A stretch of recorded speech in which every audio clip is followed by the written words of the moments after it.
तेरा दूसरा नाम ही कमजोरी है, थीसिस लिखे जा चुके हैं सिर्फ एक इस लाइन पर।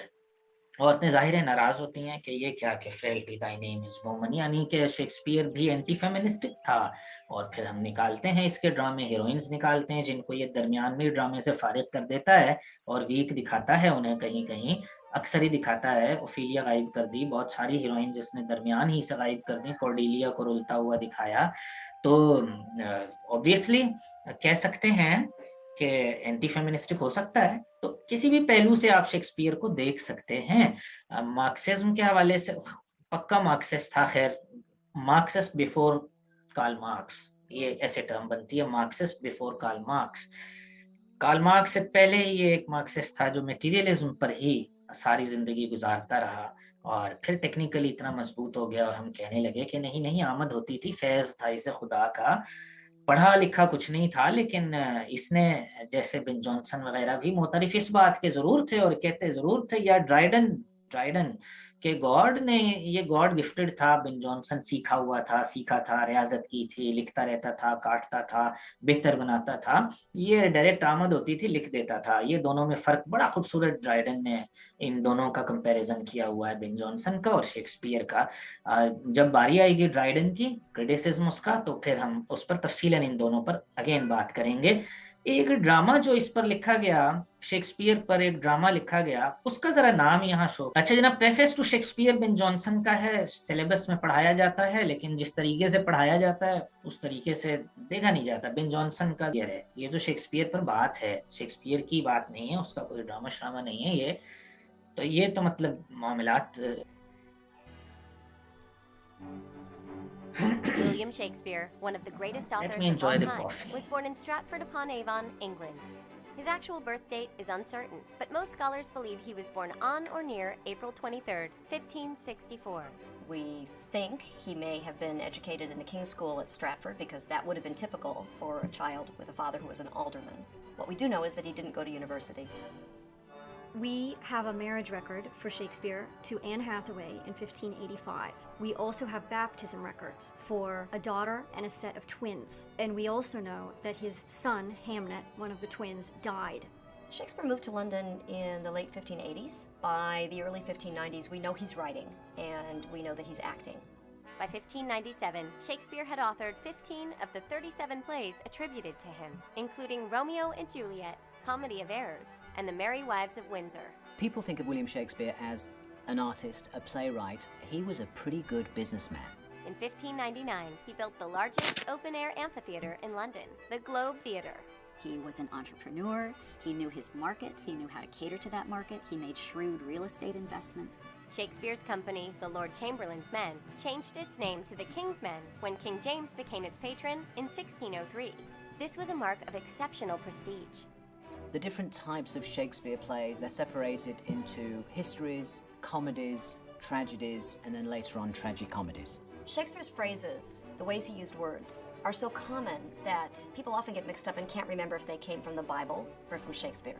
My grandmother used to say, when something bad happened, that these were the slings and arrows of everyday life. She was not an educated woman, and she didn't go to Shakespeare plays. She didn't get that one from the Bible.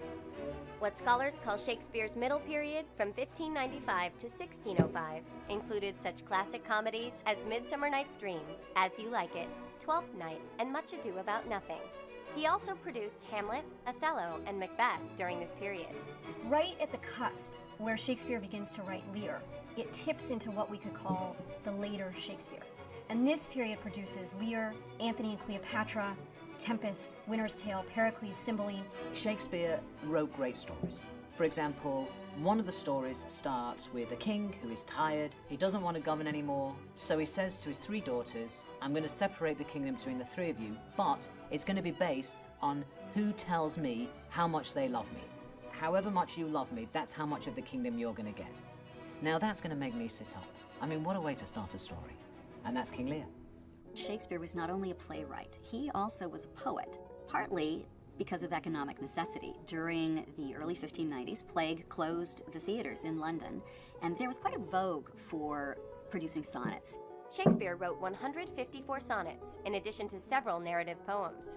Shakespeare worked the English language, milked it for all it was worth, made up words if it didn't give him the right words. He's one of the first professional writers. The details of William Shakespeare's death remain a mystery, but scholars believe he died on his birthday, April 23rd, 1616. In the 400 years since, Shakespeare's influence has only grown. His writing is the second most quoted after the Bible.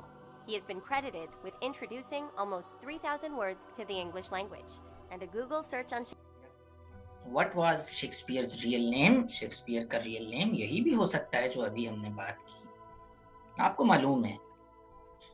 बस ये सवाल होते हैं brainstorming के लिए, और इनके जवाबात जैसे कल बात हुई थी आपको मिल जाएंगे, इनके भी मिल जाएंगे। ये हमारा एक्स्ट्रा फीचर है, समझ लें। What is William Shakespeare famous for? किस लिए मशहूर था? चीजें क्या क्या लिखी थी इसने, उनमें से क्या ड्रामे ज्यादा मशहूर हैं, और क्या लिखा था? पोइट्री भी कम तो नहीं लिखी खैर इसने, आप पोइट के तौर पर जानते कम है, लेकिन पोइट्री। अच्छा, वो ड्रामा जो इस पर लिखा गया था मॉडर्न एज में, मॉडर्न लिटरेचर अगर आपने पढ़ा भी होगा किसी ना किसी आपने सेमेस्टर के किसी ना किसी हिस्से में, तो नाम अभी तक चैट बॉक्स में नहीं आया, कोई ड्रामा इस पर लिखा गया है, वो जरा बता दें क्या है। ट्रेजेडीज की वजह से। ओके जी। What is William Shakespeare's most famous piece of work? सबसे मशहूर क्या? What are 5 facts about William Shakespeare के बारे में? कोई से 5 फैक्ट्स आप बताना चाहें हमको बता सकते हैं, कोई से भी 5 आप बता दें, जरूरी नहीं है कि वही जो सब जानते हैं, कोई भी आप बता दें। What is William Shakespeare's most famous piece of work? हो चुका। Was Shakespeare rich or poor? गरीब आदमी था या अमीर था? पहले बचपन में कैसा था, फिर बाद में कैसा हुआ? What was William Shakespeare's most successful play? कौन सा था? What kind of person was Shakespeare? किस किस्म का आदमी था? किस किस्म का था वैसे? शराब वराब पीता था, चोर था, मटेरियलिस्टिक था, सेल्फिश था, बच्चे बीवी को छोड़ के दूर जैसे दुबई चले जाते हैं ना, ये साहब भी लंदन बस रहे थे, दी ग्लोब को जिंदगी बना लिया था, और इतना मटेरियलिस्टिक के आपने अभी उसमें सुना होगा कि नाम भी चेंज कर दिया अपने थिएटर का, जो इसने आखिर को खरीद ही लिया था समझें, उसका नाम भी तब्दील कर दिया। तो anyways, why did Shakespeare disappear for 7 years के लिए गायब कहाँ और क्यों हो गया था? Did Shakespeare ever get married? If so, to whom? शादी की थी या नहीं की थी? की थी तो किससे की थी, और कितनी बड़ी थी इससे जिससे इसने शादी का इंतखाब किया? कितनी बड़ी थी वो खातून, और थी भी प्रेग्नेंट? तो अजीब जिंदगी होती है, आम आदमी आम होता है, बस ये ज़हन में रखें। ये कोई इतने शरीफ लोग नहीं होते जितने भी अजीम लोग हैं, सिवाय ज़ाहिर औलिया और पैगम्बरान को आप एक तरफ रखें। मजहब को ज़रा थोड़ी देर के लिए जब हम जनरलाइज करते हैं चीज़ें, तो उनको ना बीच में ले आया कीजिए। मुझे पता नहीं क्यों बार बार वो करना पड़ता है, वजाहत करनी पड़ती है। खैर, फादर जो था वो ये था जी, और ये एक था अपॉन एवन स्टैट एवन का जिक्र तो आ ही गया बहुत बार। और जो चीज़ें आपने देखनी है कि आजकल इसका जो मेमोरी है वो क्या है, यानी जहाँ ये रहता था आजकल वो क्या जगह बन गई, कितने लोग पर ईयर वहाँ जाते हैं, ये ज़रा इस तरह टच लाजमी देना है आपने आज का और जो कुछ हो चुका। टोम पर कितने लोग विजिट पर ईयर करते हैं, ये ज़रा गूगल कर लेंगे आप। ये बीच बीच में जो आती रहेंगी अहम बातें, और जो आती रही हैं कभी ना कभी, यानी उनसे मिलती जुलती बातें शेक्सपियर मॉडर्न एज में, उसको भी हम बात करते रहेंगे। और आप भी कहीं साइड पर अपने मार्जिन्स पर, किनारे पर, कहीं हाशिए के बाहर लिख लिया कीजिए, जो भी दरमियान में मैं आपको जो बात अच्छी लगे, यूं कह लें सादा लफ्जों में। डिड शेक्सपियर एवर गेट, हो गया जी। नाम क्या था इनकी वाइफ का? What was William Shakespeare's most successful play? कौन सा था? हर एक की राय चूंकि डिफरेंट होती है, तो इसलिए इसको आपने खातिर में नहीं लाना। ठीक है जी, बात यहाँ तक ओके जी। Isha Tanveer, just have a very short introduction here on the forum. आपको इसका हेमलेट पसंद है? अक्सर लोगों की तरह अगर आप मुख्तलिफ सोचते हैं और समझते हैं तो आप मुख्तलिफ बता सकते हैं, इसमें क्या। आपको हो सकता है कि इसका रोमियो एंड जूलियट ही अच्छा लगा हो, वो क्यों नहीं अच्छा लगता आपको? एज यू लाइक इट क्यों नहीं? कॉमेडी ऑफ एरर्स क्यों नहीं? मुझे तो बड़ी पसंद है कॉमेडी ऑफ एरर्स। यानी जब मैंने वो AO लेवल्स की जो बुक्स में छोटी छोटी होती है ना दी, छोटी इतनी नहीं होती, वो बड़ी कमाल की समरीज दी होती हैं O लेवल्स में भी शेक्सपियर के हवाले से, वो होती हैं तकरीबन 20 सफ़ों की, यानी इतनी शॉर्ट भी नहीं जैसा हम पढ़ते हैं या पढ़ाते हैं, या जो लिखी होती हैं नेट पर समरी मिल जाती है 5-6 सफ़ों की, नहीं 20-25 सफ़ों की समरी, जिसमें मतलब बड़ा कनेक्शन बनता है और इमोशंस उसी तरीके से साथ साथ चलते हैं। तो इसी तरह की पढ़नी चाहिए आपको भी, लेकिन अभी नहीं, आप ज़रा बाद में यानी कि पढ़ेंगे तो फिर आप बेहतर समझ पाएंगे चीज़ों को, और ऑब्जेक्टिव के हवाले से भी 15-20 सफ़ों की जो अहम इसकी ट्रेजेडीज़ और कॉमेडीज और हिस्टोरिकल प्लेज हैं वो पढ़ेंगे तो ज़्यादा अच्छा रहेगा। और जो गैर अहम हैं उनको चाहे आप मतलब वो जैसे मैं कह रहा हूँ 2-3 पेजेस की समरी और कैरेक्टर्स कर लेंगे तो that's enough, not more than that. और न्यूज़पेपर किसी का कर लिया होगा आपने, उसका भी छोटा छोटा आइडिया हम लेते रहेंगे साथ साथ। तो लीजिए जनाब, ब्रेनस्टॉर्मिंग भी हो गई और इम्पोर्टेंट क्वेश्चंस इसके जो इस हवाले से अहम थे वो भी आ गए, और भी बहुत सी बातें इसके हवाले से जाहिर है जितनी भी कर लें कम हैं। लेकिन एक और मामला जो ज़रूरी समझता हूँ सामने लाना इसके हवाले से, वो इसकी अहम जो बहुत ही अहम नहीं बहुत ही अहम, यानी जो आप में से वो रीडर्स जो बहुत कम शेक्सपियर को पढ़ सके अभी तक, और अब हो सकता है ज़्यादा पढ़ लें, पढ़ लेना ही चाहिए अब तो वो कोटेशन जिसकी चंद एक देखें, मैं स्क्रीन शेयर करता हूँ आपके लिए, और ये देखिएगा स्क्रीन हो चुकी शेयर आपके लिए। और पहली बताइए ये शेक्सपियर की है किसी और की है? हिंट मैंने दे दिया, be not afraid of greatness से डरना नहीं चाहिए। Some are born great, some achieve greatness, कुछ पैदा ही अजीम होते हैं, सम अचीव ग्रेटनेस, कुछ हासिल कर लेते हैं, and others have greatness thrust, और कुछ पर गॉड ग्रेटनेस थोप देता है, मजबूरन अजीम बन जाते हैं। वो गरीब था, ये भी गरीब था जैसे शुरू में, तो मजबूरन, यानी एक पैशन था, ड्रामा, थिएटर, जिंदगी, लंदन, रौनक होता है ना, मतलब कि गाँव में कुछ और होते हैं, जो ही लाहौर या इस्लामाबाद जाते हैं तो एकदम टचेस आने लगते हैं कुछ करने के, और फिर बाहर चले जाते हैं फिर और मतलब अच्छा स्कोप बड़ा हो जाता है। तो कभी थर्स्ट गॉड जो है वो थ्रू करता है, थ्रस्ट करता है, उन पर इम्पोज करता है ग्रेटनेस को, फील कर लेने चाहिए टचेस। ये किसकी है ये बताइएगा, या इसकी अपनी है? क्योंकि पहली जो मेरे जहन में थी वो तो टॉप पर आपने लिख दी थी, टू बी और not to be, that's the question. कश्मकश की बेहतरीन मिसाल, टू बी और नॉट टू बी, होना चाहिए या नहीं होना चाहिए, ये कश्मकश एक मुहावरा ही बन गया कह लें। We know what we are but know not what we may be. Dramas इनके देखिएगा कहाँ से हैं, लाइन नंबर क्या है उन ड्रामाज की, we know what we are but know not what we may be. हमें ये तो पता होता है हम क्या हैं इस वक्त, कहाँ पढ़ा रहे हैं, कहाँ जॉब कर रहे हैं, मैंने क्या किया हुआ है, मेरा जहन क्या कहता है, दिल क्या कहता है, सोचता क्या हूँ मैं, गलती क्या की थी, क्या सीखना चाहिए, कितनी मेहनत दरकार है, कितनी नहीं करनी चाहिए, अपने को खपाना चाहिए नहीं चाहिए, कितना खपाना चाहिए, बिल्कुल नहीं, बहुत ज़्यादा, हाँ नहीं, पता होता है कुछ ना कुछ अगर अपने बारे में कुछ अनासी हो, लेकिन ये नहीं पता होता हमें कि हम क्या बन सकते हैं। But know not what we may be, हम क्या हो सकते हैं, क्या बन सकते हैं, ये हमारे गुमान से बाहर होती है बात। पता होना चाहिए कि हम क्या बन सकते हैं, ये लोगों की जुबानी अक्सर हम अपने को देख रहे होते हैं। ये सिर्फ 10 इसकी कोटेशन हैं जो बहुत ही अहम हैं। ओके जी, अच्छा, ओके, फाइन फाइन जी, हावर रिफर्ड, फाइन। हमारे शक जो है ना, होगा नहीं होगा, टू बी और नॉट टू बी, जाऊं ना जाऊं, अटेंड करूं ना करूं, दो रास्ते, दो ही हमेशा रहेंगे जिंदगी में आपके लिए। एक वो जो है डिसिप्लिन्ड वे, डिफिकल्ट वे, और एक आसान रास्ता, काम चोरी का रास्ता, बहानों का रास्ता, हजार तौजीहात का रास्ता, और सबसे बड़ी तौजीह जो लाशऊर में होती है, यार मर ही जाना है, मर ही जाना है, क्या करना है करके भी, तो भाई कुछ नहीं करोगे फिर भी मर ही जाना है, तो ऐसे क्यों नहीं सोचते? यानी कि ऐसे ही है ये कि यार करके भी क्या करना है, मर ही जाना है, तो भाई कुछ ना करके भी मर ही जाना है, तो कुछ कर ही के कर लें, कुछ है, पूरा इनिंग्स तो पूरी खेलें, शॉट्स तो पूरी खेलें, अपनी छक्के जितने लग सकते हैं सो लगाएं। क्योंकि मैंने बड़ा बोर होके देख लिया, फारिग रह के, मेरे से ज्यादा कोई नहीं फारिग रह सकता इस मटेरियलिस्टिक एज में, यकीन माने आप। यानी अब शायद नहीं, मतलब पहले जितना मैं फारिग रहा हूँ इतना कोई नहीं रहा, मतलब 2-2 हफ्ते कुछ नहीं करना, कुछ नहीं करना, कुछ नहीं का मतलब कुछ नहीं, खाना खुद आ रहा है, वहीं मैं बस यहीं जा रहा हूँ और खाना खा रहा हूँ और बस बैठा हूँ, जिंदा रहने के लिए खा रहा हूँ और सो रहा हूँ। बहुत काम अगर कर लिया तो किताब उठा के वो पढ़ ली, सिलेबस की नहीं, शायरी की पढ़ ली, और जो गैर सिलेबस की किताबें होती हैं वो जितनी मर्जी, तायुश के लिए, जरूरत के लिए नहीं कि कोई नौकरी वोकरी। तो मैंने तो पूरा करके देख लिया, उसमें भी बोरियत है, यकीन करें, फारिग रह के कोई दिन गुजारें बोरियत ही होगी। तो इस वजह से कुछ कर ही कर लें। तो बात ये हो रही है कि ये जो डाउट्स है ना, शक है, ये है आपका ट्रेटर, गद्दार आपके अंदर बस रहा है, ये ट्रेटर जो है कहीं और नहीं है, ये गद्दार आपके अंदर है। तो इसको बजाय पढ़ाई के जिंदगी पर अप्लाई करें ना अपनी, फिर मजा आएगा शेक्सपियर से जुड़ने में, फिर मजा आएगा इसकी बातें करने में। Give every man thy year, कहाँ सुने, सबकी सुने, बोलें कब कम। हरास कम कम दें लोग को। Uneasy lies the head that wears the crown, वो सर बेचैन रहता है जिस पर ताज सजा हो। How poor are they that have not patience, कितने गरीब लोग हैं वो लोग जिनमें सब्र नहीं होता।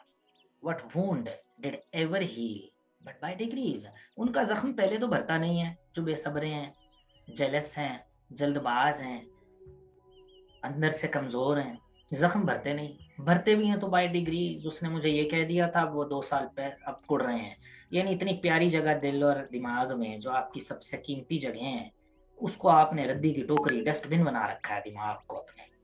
भाई जो लोग दुश्मन, कोई भी लोग, बाकी लोग वह सब अच्छे हैं, फर्ज किया नहीं पसंद और आपने यहाँ जगह दे रखी है मुसलसल उन्हें मुस्तकिल, तो इतनी प्यारी जगह पे उनको जगह दे रखी है, तो उनके जख्म यहाँ तो भरते नहीं है, या फिर भरते हैं तो बहुत आहिस्ता। Nothing can come of nothing, तो मैं रह नहीं सकता, कोर्डेलिया के इस डायलॉग को जिस लम्हे हमने पढ़ा होगा वो कोई ऐसा होगा ना scene.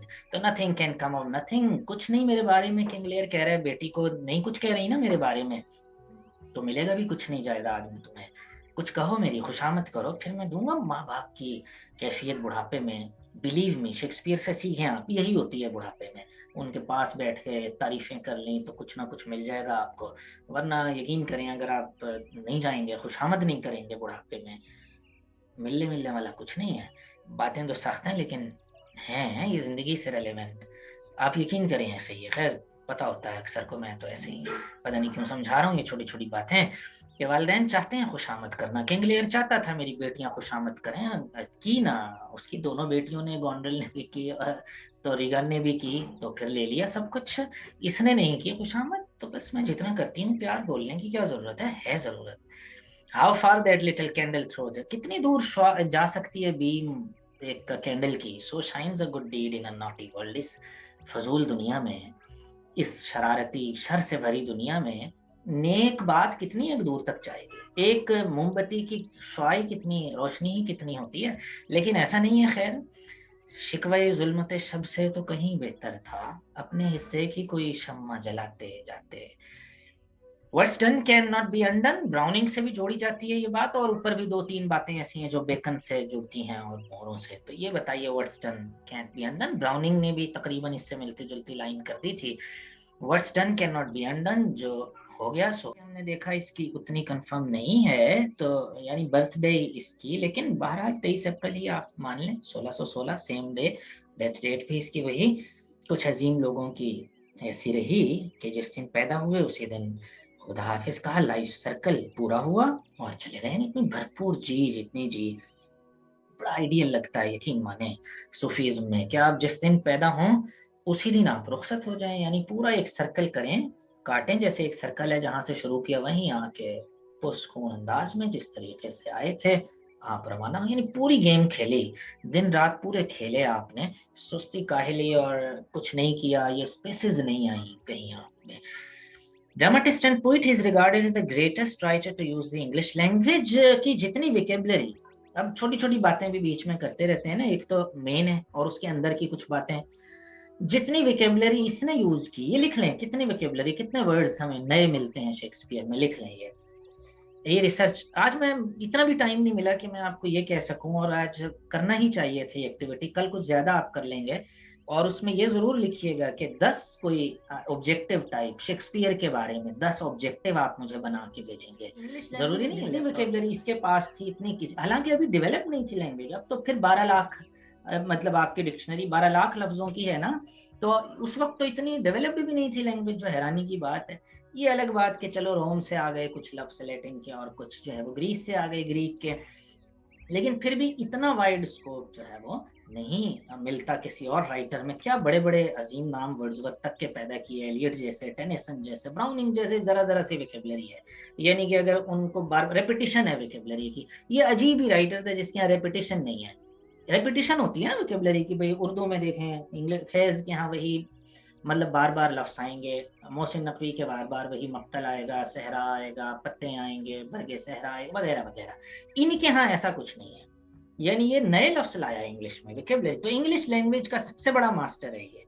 He was in the small town, ये हो गई बात। He is often referred to as the bard of Avon, भी द बार्ड कहीं भी आ जाए, द बार्ड किसको कहा जाता है, लकब कह लें इसे आप आम लफ्जों में, बार्ड ऑफ एवन या द बार्ड शेक्सपियर को कहा जाता है। Very little is known about Shakespeare's life हम बात कर चुके हैं, इसीलिए कम आता है इसकी जिंदगी के बारे में।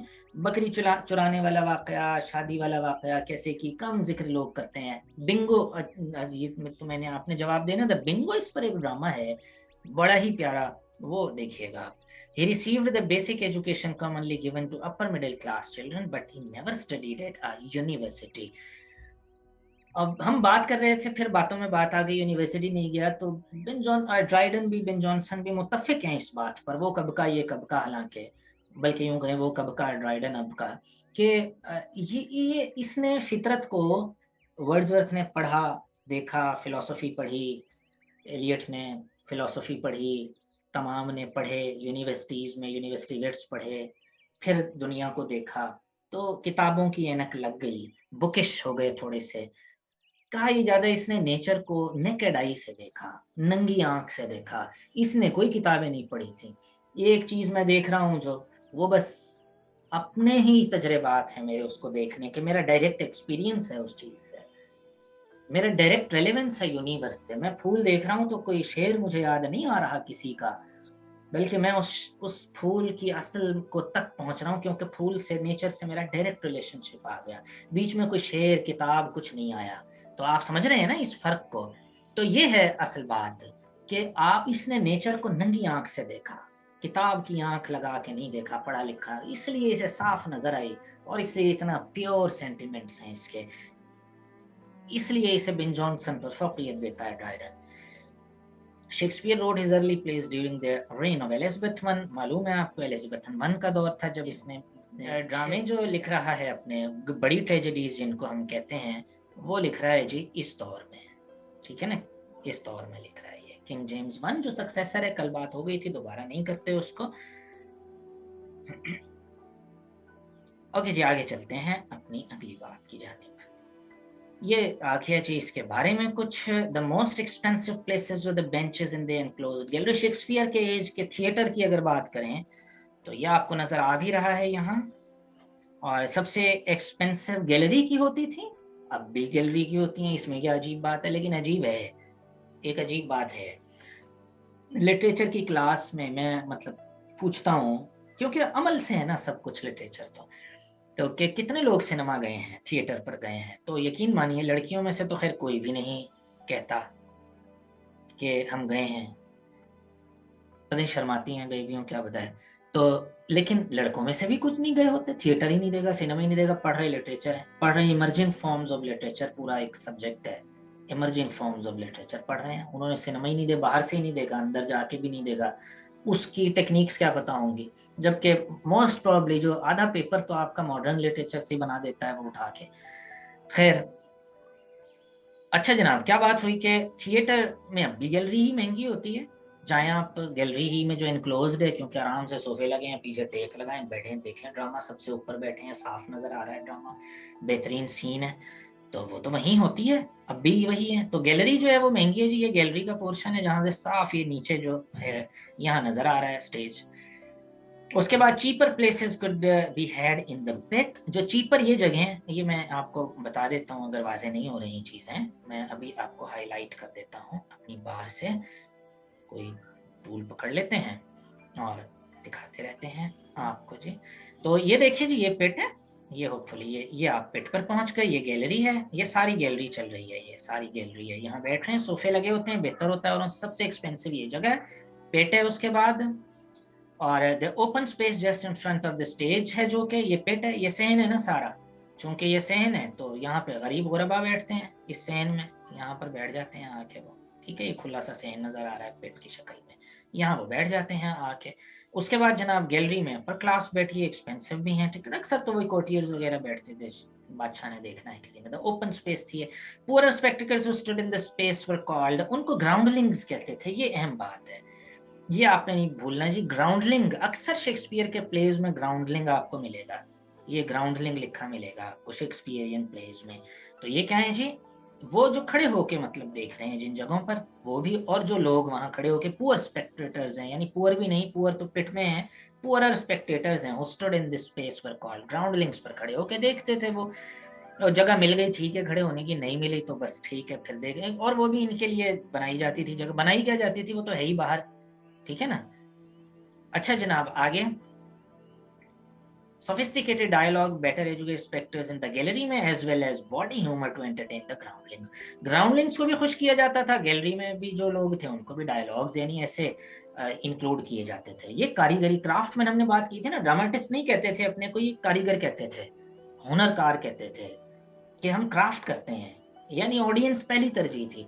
गैलरी में बैठे लोगों के लिए एजुकेटेड ह्यूमर है, और जो ग्राउंडलिंग्स हैं जहां वो लोग खड़े हैं बिल्कुल। अब देखें एक अहम बात आ गई, और वो ये कि जो सोफिस्टिकेटेड क्लास है उसकी जुबान भी अच्छी है, ठीक है ना। Dramatist were careful to include है ये in their place sophisticated dialogue for better educated spectators in the gallery. Gallery में जो बैठे हैं अमीर भी हैं, एजुकेटेड भी, यानी दो बातें जुड़ी हुई हैं, एजुकेशन और रिचनेस उनके। और तीसरी बात कि उनके लिए डायलॉग भी अच्छे हैं, सोफिस्टिकेटेड हैं, जुबान अच्छी है। अल्लामा इकबाल भी इस पर जोर देते रहे कि 3 खसूसियात में उसमें जुबान, कम्युनिकेशन स्किल्स भी हैं लीडर की होनी चाहिए अच्छी, उसके बगैर लीडर है ही नहीं लीडर जब तक उसमें उसका स्पोकन अच्छा नहीं है, कम्युनिकेशन अच्छा नहीं है उसका। तो यानी एजुकेटेड हैं लोग, उनके लिए डायलॉग्स भी अलग तरतीब दे रहे हैं dramatist. Shakespeare was one of them, ये कोई एक्सक्लूजन नहीं है, शेक्सपियर ये भी ऐसे ही करता था। ग्राउंडलिंग के लिए इसने पोर्टर का कैरेक्टर डाला हुआ है, ग्रेव डिगर का डाला हुआ है, तो वेकेबलरी ले आया उन्हीं की, ऐसे जैसे ये कोई ग्रेव डिगर रहा हो, वो बिल्कुल उन्हीं जैसी बात करेगा।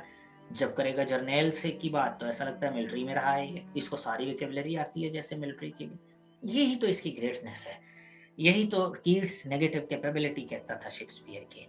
अच्छा जनाब, एलिजाबेथन ड्रामास वर रिगार्डेड एज पॉपुलर एंटरटेनमेंट, क्योंकि एलिजाबेथन ड्रामा निगार खुद भी अपने को कहते थे, और उसके वक्त के ड्रामे भी क्या थे, पॉपुलर एंटरटेनमेंट थी। इनफैक्ट लिटरेचर अब भी एंटरटेनमेंट ही है हमारे नजदीक भी। They were usually performed in theatres like the Globe, कि कल हमने दिखा दिया था आपको ग्लोब। द ग्लोब कहाँ मौजूद है, बैंक ऑफ टेम्स पर मौजूद है, यानी कि साउथ वर्ड्स, इंग्लैंड के साउथ में मौजूद है, नीचे, यानी नक्शा नक्शा देखना आता है आपको, नॉर्थ ऊपर होता है, तो मैप के नीचे यानी साउथ वर्ड में मौजूद ग्लोब था। तो वहां अक्सर ज्यादातर प्लेस जो थे वो वहां इनेक्ट किए जाते थे।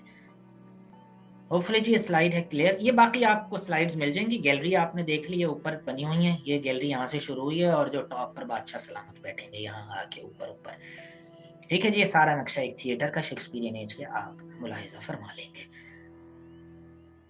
ये द ग्लोब की नई शक्ल है, a modern reconstruction of the globe in London, आज भी मौजूद है, कितने लोग आ सकते हैं ग्लोब में, लोकेशन वही है जो पहले थी, कोई इसमें फर्क नहीं है लोकेशन में ग्लोब की, तो ये आज भी मौजूद है। हाँ ये नक्शा थोड़ा सा फर्क है, लेकिन बिलीव मी कि फर्क अब भी है। मुल्तान टू लंदन थिएटर्स में फर्क है, कहाँ जगह किसकी होनी चाहिए फर्क है। पॉलिटिशियन साहब कहाँ बैठेंगे, वजीर आजम साहब कहाँ बैठेंगे, ग्राउंडलिंग्स पे कौन होंगे, असेंबली में भी तो हैं ये जगह, सीट्स अलग हैं, ग्राउंडलिंग ही समझ लें उसे, जहाँ मैसेज कभी कभार वो अलाउ करते हैं तो आ जाते हैं। फर्क है, फर्क जैसे कि मैंने कहा हर जगह होता है। तो द ग्लोब पर आपने जरूर कुछ छोटा सा पढ़ के रखना है, द ग्लोब पर आप पढ़ लेंगे, यहाँ भी मैं शामिल कर सकता हूँ, लेकिन यहाँ जनरल हम रहेंगे, आपकी अपनी स्टडीज हैं क्योंकि हमने सबको देखना है, जो नए हैं उनको भी। और बाकी मैं बता जरूर देता हूँ कि यहाँ डीपर लेवल पर आप जाके द ग्लोब की स्टडी कर लें थोड़ी सी, थिएटर्स आजकल जो है उनकी, आजकल थिएटर कैसे बनते हैं ये पुराना आपके सामने है, थिएटर में क्या क्या कुछ हुआ करता था, क्या क्या पोर्शंस थे उसके, कहाँ टायरिंग रूम्स थे जहाँ रहा करते थे ये, आराम फरमा होते थे जाके, ग्रीन रूम आजकल नया नाम उसका, डिस्कवरी स्पेस कौन सी थी, यानी जहाँ से एंटर होते थे जो एक्टर्स थे फिर जाते थे वो, और फिर डोर जहाँ से उधर से निकल जाते थे, अपर डोर, ये सारा मतलब हट है, पूरा आपके सामने आ जाएगा, तसल्ली से आप देख भी लेंगे इसको। तो ये बात हो गई जी। नेक्स्ट आइए, द ग्लोब का नया नक्शा आ गया। उसके बाद जनाब Shakespeare member and part of owner of a group actors called the Lord Chamberlain's man. ये डॉक्यूमेंट्री जो शुरू में हमने देखी उसमें भी इसका जिक्र था, ठीक है जी, उसका वहां जिक्र इसका मौजूद था, चैम्बरलेन्स मैन का, जो यानी के पार्ट, जिस ग्रुप को, जिस ग्रुप क्या गैंग ही समझ लें था, ये खुद भी शरारती सा आदमी था, और लिटरेचर कोई सादा आदमी इतना अच्छा लिख भी नहीं सकते, खैर वो अखलाकी टाइप का लिटरेचर ही लिखते हैं सादा आदमी, लिटरेचर काम ही नहीं का है। जब अजीम आदमी थोड़ा सा माशरे से हटके करता है, चाहे कायदे आज़म ही क्यों ना हो, कोई भी क्यों ना हो, कुछ ना कुछ हटके करेगा जरूर, अपने दिल की भी कुछ ना कुछ करता है।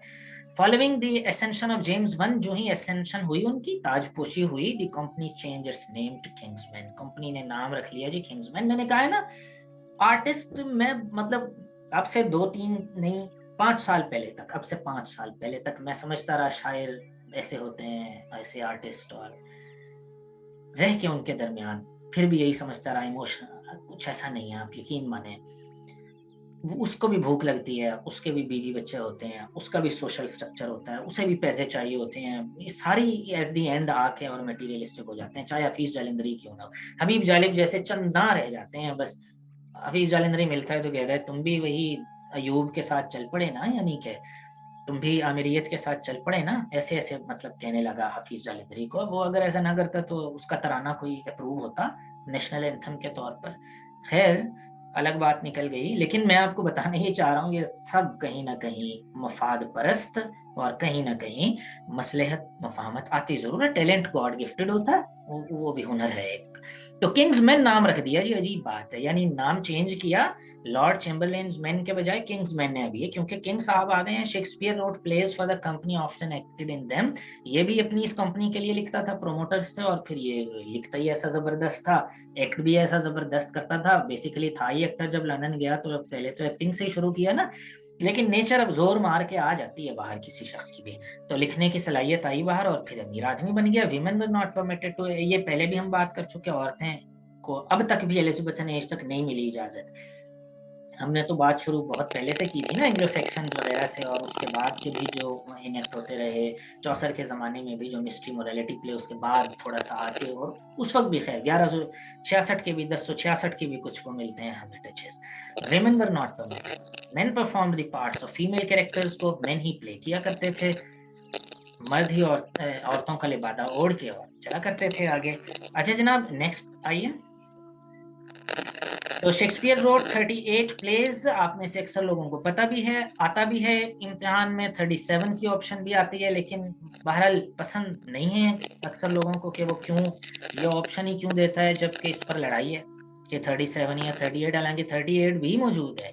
तो आप 38 ही को फौकियत दीजिएगा कि 38 प्लेज इसके आगे शेक्सपियर के, आपने भी इसी डॉक्यूमेंट को अपने साथ रखना है। इसमें तीनों टाइप्स शामिल है कॉमेडीज, ये 3 याद रखनी है, कॉमेडीज, ट्रेजेडीज और हिस्ट्री प्लेज। इसके 3 कॉमेडीज भी लिखे, तरबिये भी लिखे, ट्रेजेडीज अलमिये भी लिखे, और तारीखी ड्रामे भी लिखे। इसने हिस्ट्री प्लेज भी लिखे। क्रॉनिकल्स कभी आ जाए तो आपने घबराना नहीं है, एक ही बात है, क्रॉनिकल्स भी यही है, हिस्ट्री प्लेज जो है। ओके जी, नेक्स्ट चलें। होपफुली जी ये सादा सी स्लाइड थी, क्लियर है आपको। कॉमेडीज इसकी देख लें जी, ये अहम जो थी सिर्फ वो हैं, और ये बार बार मैं याद दहानी करता हूँ, अहम का मतलब है कि वो हमारे स्टूडेंट्स जो सिर्फ अभी हैं और अपने तौर पर आप जितना मर्जी कर लें, लेकिन ये लाजमी करें। अहम का ये मतलब है कि सब करें ये, चाहे वो अपनी पहली इनिंग्स खेल रहे हैं, दूसरी as you like it very important, the Tempest very important, Twelfth Night the most important, the taming of the shrew less important, the merchant of Venice very important, a midsummer's night dream important. अपनी अपनी readings के हवाले से आप देख लेंगे इन चीज़ों को। एज यू लाइक इट लें जी double heart, the Tempest double heart, Twelfth Night 3 hearts, इसका एक ही ठीक है, the merchant of Venice double, the midsummer's night double. तो यानी कि आपकी ट्रेजेडीज अगर आपने करनी है अच्छे तरीके से, समरीज, उनके कैरेक्टर्स, उनके हीरो हीरोइंस, ये आपने ये जो 5 कॉमेडीज हैं ये करनी है। As you like it, Tempest. एक जमाना था कि सवाल आता ही यूं था, the taming of the shrew was written by, बस शेक्सपियर प्रेडिक्ट करना था। यानी आप सब लिस्ट याद रख लें, किसी के और वो हो जाता था, लेकिन जाहिर एवोल्यूशन है, ज़हीन लोग आते रहे आप जैसे, और पेपर मुश्किल होता रहा, तो अब तो भाई ये सभी हिस्सा है पेपर का। ट्वेल्थ नाइट बहुत ही अहम, सिलेबस में अक्सर यूनिवर्सिटीज़ के शामिल है। द मिडसमर्स नाइट ड्रीम शामिल है, द मर्चेंट ऑफ वेनिस शामिल है भी बड़ा प्यारा, क्योंकि इसमें शर्लॉक मौजूद है, जाहिर है ज्यू मौजूद है, और वो इसलिए इंटरेस्टिंग कर देता है ड्रामे को, और ख़ासतौर पे ज्यूज और क्रिश्चियंस के लिए। हम बराए अदब पढ़ते हैं ये कॉमेडीज आपने करनी है, बाहर सूरत करनी है 5 जिनको मैंने डबल स्टार या डबल हार्ट बनाया। ट्रेजेडीज जो आपने ऑब्वियसली करनी है, उन पे देख लेते हैं कि वो कौन कौन सी।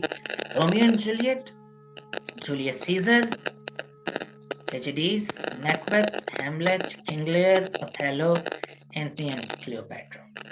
बहुत मजे किए, पेपर के हवाले से कम अहम है, लेकिन बहरहाल ये हैं ही अहम लिखी हुई तमाम चीजें, ये जहन में रहे आपके। तमाम नहीं, 38 के 38 कर भी नहीं सकते, टाइम भी नहीं होता, करनी चाहिए भी नहीं इतनी, बाकी चीजें रह जाती हैं, लेकिन ये जो है ये जरूर करेंगे। जब हम वर्क्स पर आएंगे तो आपसे इनका इम्तिहान भी ले लिया जाएगा। लेकिन Romeo and Juliet double, Julius Caesar triple, और मैकबेथ भी जाहिर है ट्रिपल, हैमलेट भी, किंग लियर भी, ओथेलो भी, बस दैट्स इट। बिलखुसूस 4 भी होते हैं मैकबेथ के, हैमलेट के 4, किंग लियर के 4 और ओथेलो के भी 4, यानी सबसे ज्यादा अहम ये 4 आदमी, Macbeth, Hamlet, King Lear, Othello. Great tragedies का जब होगा, कभी कोई पूछता है जी कि उसके भी 4 ग्रेट अवार्ड्स किसके, कीट्स के, और इसकी 4 ग्रेट ट्रेजेडीज कौन सी हैं, तो वो मैकबेथ, हैमलेट, किंग लियर और ओथेलो का जिक्र करेंगे। ये 4 इसकी ग्रेटेस्ट 4 ट्रेजेडीज हैं। उसके बाद आती हैं बाकी सारी। जूलियस सीजर भी बहुत इम्पैक्ट तो नहीं इसने खैर डाला, जब भी कोई पढ़ता है रोमियो एंड जूलियट भी ट्रेजेडी, रोमांस ट्रेजेडी कह लें इसे, रोमांटिक ट्रेजेडी कह लें, कुछ भी, लेकिन ये पूरी ट्रेजेडी ऐसी नहीं है, कहीं से भी करीब नहीं है इन चारों के, ये याद रहे, इन चारों के करीब से भी नहीं गुजरती जूलियस सीजर भी और रोमियो एंड जूलियट भी, और एंटियोनी क्लियोपैट्रा का तो जिक्र ही ना करें। होपफुली जी ये क्लियर है ये बातें आपकी। अब अपनी मामला है कि कितना एक आप इसको बर्दाश्त कर सकते हैं। अच्छा, वसीम भाई के माइक अपना क्योंकि नए हैं तो आप अपना माइक देख के उसे म्यूट कर लीजिए, वसीम शहजाद। ओके जी, नेक्स्ट आइए हिस्ट्री प्लेज इसके, शेक्सपियर के हिस्ट्री प्लेज, उन पर आते हैं जी, और उनको हम स्टैम्प करते रहते हैं। King John, Richard 2, Richard 3, Henry 4 part 1 and 2, Henry 5, Henry 6, Henry 8। ठीक है जी, ये आ गए आपके इसकी हिस्ट्री प्लेस, क्रॉनिकल्स इसके, हिस्टोरिकल पेज, हिस्ट्री प्लेस इसके, और जिसमें जैसा कि आपको मालूम है रिचर्ड 2, हेनरी 4, ये 2 भी अगर कर लेंगे तो दैट्स इनफ। क्लियर होगी बात जी यहाँ तक। हेनरी 5 का एक सीन यहाँ है कि वो स्पीच कर रहे हैं, एगनकोर्ट, बैटल ऑफ एगनकोर्ट है उसमें। ओके जनाब, ये आ गई इसकी 2, और अभी 1 मिनट हम अभी करते हैं इसको क्लियर के आपके सामने आज बेसिक क्वेश्चन जैसे बात हुई, अगर आ जाता है रिचर्ड 2 वाज रिटन बाय और आप लगा दें मॉर्लो, उसके एडवर्ड से मिला के इसको मिक्स कर दें, तो ये होगी बेसिक बिल्कुल गलती। इस पे बड़ा दुख होता है कि जो फंडामेंटल्स हैं उनमें गलती नहीं होनी चाहिए, तो ये है फंडामेंटल्स के, ये अहम है इसकी जो भी बात हो रही है। कॉमेडीज की पहले 2, 4, 6 कॉमेडीज आ गई, 2, 4, 7 ये आ गई, ठीक है जी, 7 + 6 13, और इसके हिस्ट्री प्लेज आ गए 13, 14, 15, 16, 17, 18, 19, 20। ये 20 में से जो डबल स्टार या डबल हार्ट पर आए वो तो आप समरीज और हीरोज देखें ही देखेंगे, वो बनेंगे 15 तकरीबन। 15 हर कंपेटिटर करता है। 15 का मतलब ये है हैमलेट, किंग लियर, मैकबेथ और ओथेलो, इन 4 के तो टेक्स्ट के अहम लाइंस भी करेंगे, यानी डेप्थ में इनको तो पढ़ेंगे, इनके क्रिटिक्स किसने क्या कहा इनके बारे में, वो तो होगी ऐसी स्टडी 4 के बारे में। बाकी जितने भी हैं इनके मतलब सिर्फ काफी हैं कैरेक्टर्स, किसका कैरेक्टर कैसा था, कहाँ किसने क्या रोल प्ले किया, हीरोइन कौन है, हीरो कौन है, उसमें सिर्फ आप ये देख लेंगे, that would be quite enough. Clear हो गई जी यहाँ तक की बात। कुछ शेक्सपियर की अहम लाइन जैसे बात हुई थी, स्लाइड्स शेयर हो जाएंगी, आप तसल्ली से इन्हें देखिएगा। अब इसकी अहम वेकेबलरी यहाँ दी हुई है जो इसने की इस्तेमाल, जो शेक्सपियर ही से कॉइन किए लफ्ज, वो प्लेज, मटेरियल देखें। यहाँ जो स्लाइड है यहाँ रुकना पड़ेगा मुझे, और वो इसलिए कि आपको दिखा सकूं कि Shakespeare wrote his plays as material for his theatre company, he did not publish them. कुछ इसने प्लेज ऐसे भी लिखे थे जो सिर्फ अपनी कंपनी के लिए लिखे थे, थिएटर के लिए लिखे थे, पब्लिश नहीं हुए वो। After his death, members of Shakespeare's theatre company assembled and published a collection of his plays. The collection the collect, और उस कलेक्शन, दिस कलेक्शन या द कलेक्शन को हमने कहा the first folio. First folio याद रखना है। फर्स्ट फोलियो क्या है? वो कलेक्शन जो शेक्सपियर की डेथ के बाद इसकी कंपनी ने, इसके नाम से जो अब थिएटर और कंपनी बन चुकी है इसकी डेथ के बाद, उसने शाये की है, उसको हम फर्स्ट फोलियो कहते हैं। फर्स्ट फोलियो में बहुत सारी लिस्ट शामिल है इसके प्लेज की। कौन से ड्रामे फर्स्ट फोलियो में शामिल हैं वो एक नजर आप जरूर देख लेंगे। क्लियर हो गई जी? यहाँ मैं बता भी दूं तो आप याद नहीं रह सकते, इसलिए आपको कहा जाता है वो आप देख लेंगे अपने तौर पर, लेकिन वो लिख जरूर लिया करें, बात बहुत अहम होती है। तो फर्स्ट फोलियो की लिस्ट आपने देखनी है। मैनी पोइम्स की कुछ बात भी आ गई, उसको भी ना छोड़ें। Shakespeare wrote many poems, the most famous are group of sonnets. ये आपको मालूम है, इसलिए मालूम है क्योंकि सिलेबस कोई यूनिवर्सिटी का उन्हें नहीं छोड़ता, कम से कम एक सोनेट तो जरूर शामिल करता है। एक सोनेट तो होता है शेक्सपियर का, चाहे वो 40th हो, 53 हो, 56 हो, 81 हो, 82 हो, या 153rd हो, 154 लास्ट हो, तो एक ना एक तो हर यूनिवर्सिटी कोशिश करती है कि इसका सोनेट डाले। Shakespeare wrote many poems, the most famous are group of sonnets. और सोनेट क्या होता है वो आपको पहले ही मालूम है जी। तो सोनेट्स की कुछ यहाँ मतलब दिए हुए हैं, अहम सोनेट्स यहाँ पर, उनकी लाइंस हैं, तो अभी तो जाहिर है कि वो याद नहीं रह सकती। ये शेक्सपियर की ग्रेव है जी, कहाँ है, कैसे है, कुछ देख लेंगे इसके बारे में भी। 1660 on April 23, वही date. This date coincides with the death of another great figure of literature, Michael de Cervantes को याद रखेंगे, कहीं ना कहीं सर्वेंटीज का नाम आपने पढ़ रखा होगा। एक इत्तफाक है कि इसी दिन इस अजीम आदमी की डेथ भी हो गई थी। इसको हाईलाइट कर लिया आपने, इसके नाम को, इसके 2-4 लाइंस 5 लाइंस जरूर देख लेंगे इसके बारे में भी जी।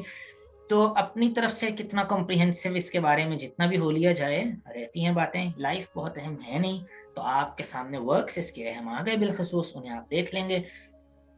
सिग्नेचर हैं, वाजे नहीं है कौन से इसके हैं कौन से नहीं है, क्योंकि there are some who even claim that the bard of Avon is not the real author of the plays attributed to him. Bard of Avon से मुराद शेक्सपियर नहीं भी हो सकती कई क्रिटिक्स के यहाँ। शेक्सपियर नहीं था, उसके ड्रामे नहीं हैं जो हम पढ़ते हैं। arguing that a man of such limited as William Shakespeare couldn't have written works of such genius। ऐसे प्लेज एक आम सा आदमी, लिमिटेड स्कोप, मटेरियलिस्टिक शेक्सपियर जैसा आदमी नहीं लिख सकता। लेकिन फिर भी ये डिबेटेबल है, डिबेट कंटिन्यूज जी, अब तक भी डिबेट हो रही है, और इंटरेस्टिंग भी बहुत सारी बातें आपको मिल जाएंगी। और मैकबेथ के हवाले से एक बात, आखिरी स्लाइड शेक्सपियर के हवाले से है। Interesting superstition about Shakespeare concerns Macbeth, the play is said to contain genuine witches spells. कहा जाता था शेक्सपियर को वाकई स्पेल्स पढ़ते थे, दौरे पढ़ते थे, विचेस नजर आती थी, चुड़ैलें नजर आया करती थी। Angry that Shakespeare had revealed their secrets, और उनके कुछ राज इसने आया भी कर दिए। The witches of England are said to have cursed his play. कहा जाता है इसके इस प्लेस को, जो विचेस ऑफ इंग्लैंड थी उनको लान तान भी किया उन्होंने, यानी बुरे साए थे इस ड्रामे पर। जब भी प्ले किया जाता था कोई ना कोई नुकसान हो जाता था, या वो एक्टर जो पूरा नाम लेते थे इस हीरो का, मैकबेथ का, तो उन पर कोई आफत टूट पड़ती थी नागहानी। कहा जाता है according to the superstition performance, वहम तवहमात कहती हैं, कुछ आरा हैं, performances of Macbeth are accompanied by unfortunate accidents and it is bad luck for anyone to utter the name Macbeth। कि मैकबेथ का नाम जिसने लिया उस पर कोई आफत ही टूटी कुदरत की तरफ से, अनफॉर्चुनेट एक्सीडेंट्स आए उन पर, इन अ थिएटर में, थिएटर के अंदर ही हो गए जिसने भी नाम लिया। व्हेन रिहर्सिंग द प्ले, जब ये प्ले रिहर्स किया जाता था, इसकी प्रैक्टिस की जाती थी, तो actors often use pseudonyms like Macbee. Macbeth को जब भी बुलाते थे ना हीरो को इस नाम से, तो वो इवन के प्ले के दौरान भी उसको मैकबेथ नहीं कहते थे एक्टर्स दूसरे, जब भी नाम आया तो मैकबी।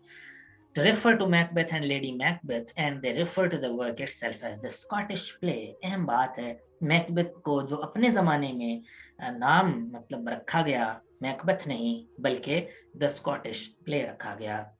तो हम भी ज़्यादा मैकबेथ नहीं करते चलें, वहम और ये थ्री विचेस मशहूर मैकबेथ की, क्योंकि शेक्सपियर को कहा जाता है खुद भी दौरे पड़ा करते थे, नजर आती थी चुड़ैलें। खैर अब काज के इंसानों को नहीं आती, शायद क्या आती भी हों। तो ये था जी मतलब शेक्सपियर के बारे में, और जैसा कि बात हो चुकी कि कुछ ना कुछ बात हम करेंगे किसकी भी, टर्म्स की। तो टर्म्स अगर मुझे आ जाती हैं जनाब नजर,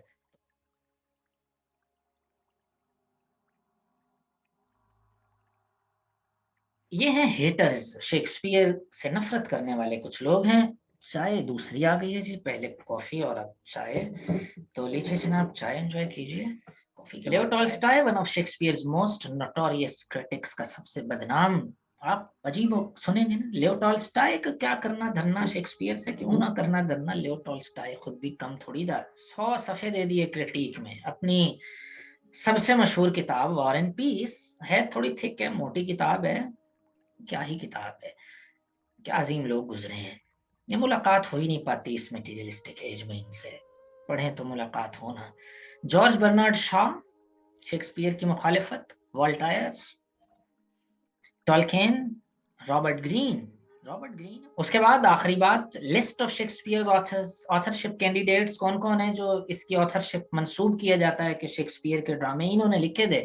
सबसे बड़ा कंपेटिटर इसमें जी फ्रांसिस बेकन है, क्योंकि पढ़ा लिखा है, एनाटॉमी ऑफ साइंस जानता है, पहला बड़ा साइंटिस्ट है, यूं कह लें पहला बड़ा एम्पीरियलिस्ट, यानी कि एम्प्रिसिज्म के हवाले से एम्प्रिसिस्ट, सबसे बड़ा पहला इंग्लैंड का वो फ्रांसिस बेकन था, साइंसी सोच रखने वाला आदमी, इसका बाप भी और फिर ये भी।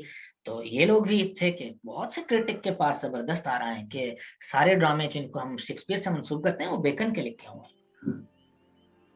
इससे पहले कि जूम हमें आउट करें, हम खुद ही हो जाएं, तो क्रिस्टोफर मार्लो है जी दूसरा बड़ा कंपेटिटर जो ऑथरशिप मंसूब की जाती है, या नेवेले से, हेनरी नेवेले। उसके बाद William Stanley, Edward de Vere. ठीक है जी, ये लोग हैं जिन पर बहस आज तक जारी है कि असल में शेक्सपियर के जो ड्रामे थे जिसको हम शेक्सपियर से मंसूब करते हैं वो उसके नहीं थे, वो फ्रांसिस बेकन, क्रिस्टोफर मार्लो, नेवेले और स्टैनले और डिवेयर के थे। ये बहस जारी है। आपने रिसर्च, इसके जो बेस्ट रिसर्चर्स हैं, बेस्ट क्रिटिक्स हैं, जैसे एसी ब्रेडले है, वो देख लेने हैं। अच्छा जनाब, शेक्सपियर की बातें हम यहाँ रोकते हैं और लीजिए जनाब, हम चलते हैं अगली बात जो आपसे वादा की गई थी।